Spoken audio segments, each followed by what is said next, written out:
अमित शाह के साथ हमारा बिहार में लुलू लुलू चल रहा था या इलू इलू चल रहा है? ये क्या बात है? जहां हम लड़ते हैं वहां पर इनके साथ इलू इलू, वहां पर लुलू लुलू। अरे कि पॉलिटिकल पार्टी है, कोई मजाक है? हमारी जो स्ट्रेंथ होगी, हमारा जो फैसला होगा, हम उस पर लड़ेंगे। अगर आप इसका मतलब यह है कि इन्हें 13 जीते और AIMIM ने सिकंदराबाद में 9 जीते, तो हम तो सिकंदराबाद पार्लियामेंट कॉन्स्टिट्यूंसी में 9 MIM के कॉर्पोरेटर्स जीते, TRS के 18, बीजेपी के 13। अब हैदराबाद में आ जाइए, हैदराबाद पार्लियामेंट सेगमेंट में हमने 34 सीट पर लड़े और 33 पर हम जीत गए, 10 पे बीजेपी जीती। तो ये कौन सा बीजेपी बात कर रही है? अरे भाई, आप 150 पे लड़े, हम लोग 51 पे लड़े। सुधांशु जी, अगर हम लड़ लेते 70-80 तो शायद मैं समझता हूं कि मुझे लड़ना चाहिए था। तो क्यों नहीं लड़े सर? आपको तो अंदाजा होना चाहिए कि अमित शाह जी कह रहे थे TRS के साथ आपका इलू इलू चलता है। आफ्टर थॉट आपसे। हाँ मैडम, हमारा तो हाल ये है ना कि अमित शाह के साथ हमारा बिहार में लुलू लुलू चल रहा था या इलू इलू चल रहा है? ये क्या बात है? जहां हम लड़ते हैं वहां पर इनके साथ इलू इलू, वहां पर लुलू लुलू। अरे कि पॉलिटिकल पार्टी है, कोई मजाक है? हमारी जो स्ट्रेंथ होगी, हमारा जो फैसला होगा, हम उस पर लड़ेंगे। अगर आप इसका मतलब यह है कि जो बीजेपी 48 जीती, तो क्या बीजेपी को शिकायत मुझसे है कि मैं ज्यादा सीट नहीं लड़ा?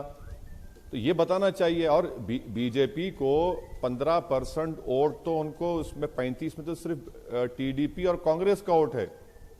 ये बात मानना पड़ेगा, क्योंकि जब तेलंगाना बना उसके बाद से TDP खत्म हो गई, कांग्रेस तो बेचारी आखिरी सांसें ले रही है, YSRCP खत्म हो गई, लेफ्ट पार्टीज खत्म हो गए।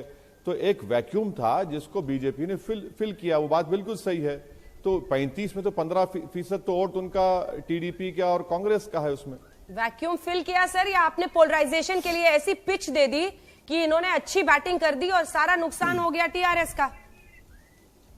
आप वहीं, उनको फायदा हुआ पोलराइजेशन का, आप वहीं रह गए।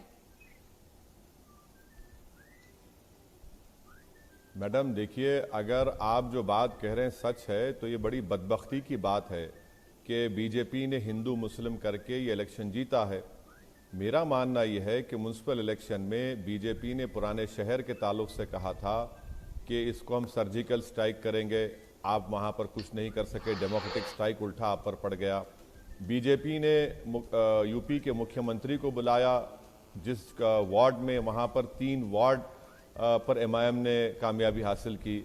अमित शाह को आपने कहा था कि 4 मीनार में बुलाया, घासी बाजार डिवीजन हम बीजेपी से जीत गए।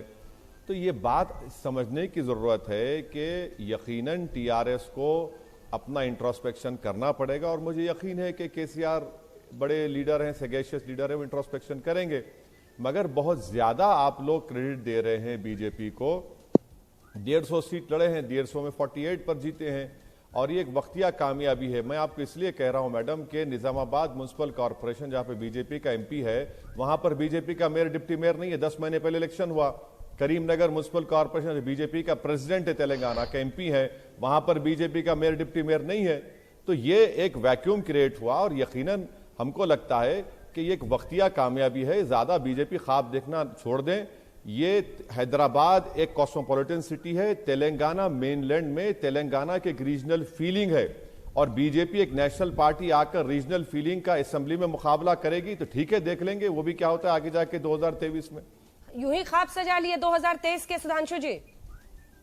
देखिए, मैं ये कहना चाहता हूं, जो हमको उपदेश दे रहे हैं, हम तो बचपन से सुनते आ रहे हैं, सलाउद्दीन ओवैसी जी के जमाने से, कि हैदराबाद पे तो टोटल कंट्रोल इनका था, और आज अपने मुंह से बोल रहे हैं कि हम पूरे हैदराबाद में लड़े।